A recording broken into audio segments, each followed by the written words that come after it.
Over to the hardwood, and let's take a look at the WNBA as the finals inch closer and closer. The New York Liberty is the first team to punch its ticket through after a 3-1 series win over the Las Vegas Aces. The Liberty avenged last year's championship loss as the Aces come up just short for a three-peat. NY is currently minus 360 at FanDuel to win the championship as they await the winner of the Minnesota Lynx and Connecticut Sun. The two have a win or go home. Game 5 tonight at 8 p.m. Eastern. Connecticut was able to extend the series on its home floor Sunday with a 92-82 win behind a dominant second half. But Minnesota, Napheesa Collier has seemingly woken up for the Lynx, scoring 28 points across games 1 and 2, and since then, she's scored 26 and 29 respectively. Minnesota is 4.5-point favorites tonight with a total of 151.5. So now we welcome in Maria Marino to talk more about the Game 5 tonight. But before, we have to talk about the Liberty.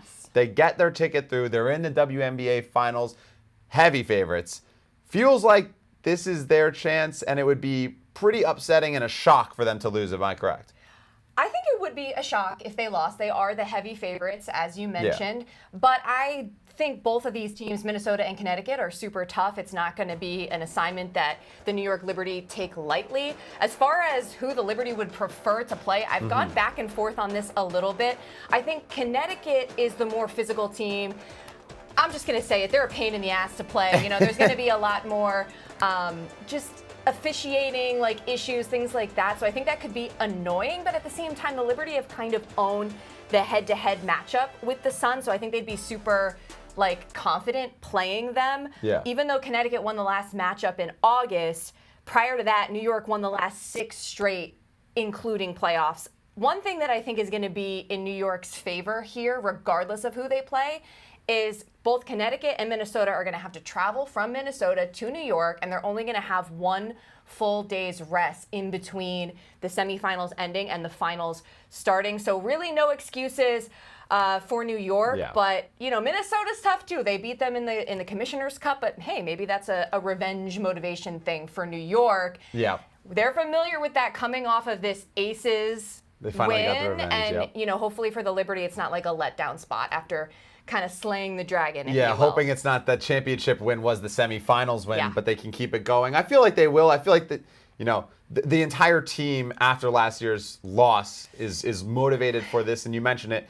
The time off in general seems like a huge plus, being able to prep extra for whichever team they end up getting. But before we get to an actual pick for this game tonight, I want to talk more about Minnesota and Connecticut. Obviously, the Lynx, they're slight favorites in this one. They've gone blow for blow. It's been a ton of punches, a ton of just physicality on both sides of the ball, both able to win on the road. So when it comes to this game tonight, what is the key for both sides? Let's start with Minnesota. Well, I'm going to start by just comparing both of these teams because I've told you before, Charlie, they're two very evenly matched teams. And obviously, 2-2 straight up in this series, also 2-2 against the spread in this series. Coming into this series, they were the top 2 defenses in the league in terms of points allowed. And so this series is truly close. I feel like it could go either way, but I think the key for either team is actually shooting variance. So what did we see in Game 3? Marina Mabrey shot 1 of 11 from 3-point range. Connecticut lost. In Game 4, Bridget Carlton, Bridge, shot 2 of 11 from 3. Minnesota lost. So I just fear that whichever team is not making the other team pay by hitting their shots from 3 is going to have a really hard time closing out this series. But in general, Minnesota has been a team that tends to get off to fast starts. That's what they did in the last game. But Connecticut tends to play very well in the second half. So Minnesota, they need to play a complete game. Right. We saw the Connecticut playing really well in the second half in that last game to force the Game 5 in general. And then you mentioned it.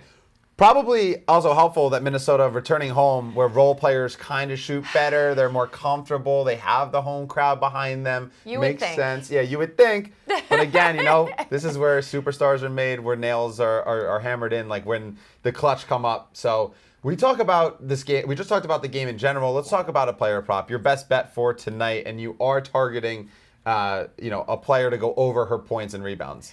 Yes, so I am targeting, once again, a role player, if you want to call it that, but I'm going to look to the Connecticut side. I like DiJonai Carrington to go over 17.5 points and rebounds. I like that DiJonai she can shoot the three, but I like that she's not reliant on shooting. So even if that shot's not falling, she's so athletic that she is going to get opportunities for steals and scores. In fact, every single game in this series, she's had at least one steal. She's great on the boards. I mean, again, her athleticism, like, you really can't take her off the floor. She's gone over this mark in 5 of 6 games this postseason, 7 of her last 10 overall.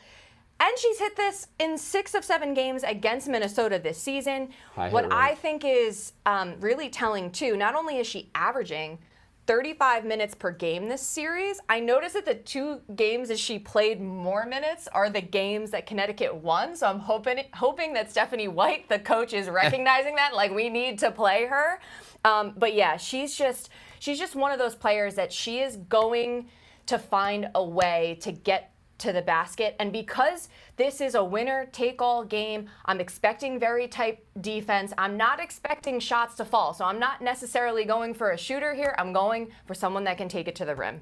There you have it. I like this look. I'm gonna tell you, the last time the last time I took it with you, we ended up cashing together. I think we got by the hook. But listen, a win is a win, and I like this one. 6 of 7 against Minnesota this season is a great number to show, and it feels like maybe the number's down a little bit just because they're like, well, it's game 5. Yes, there's going to be on a the little road.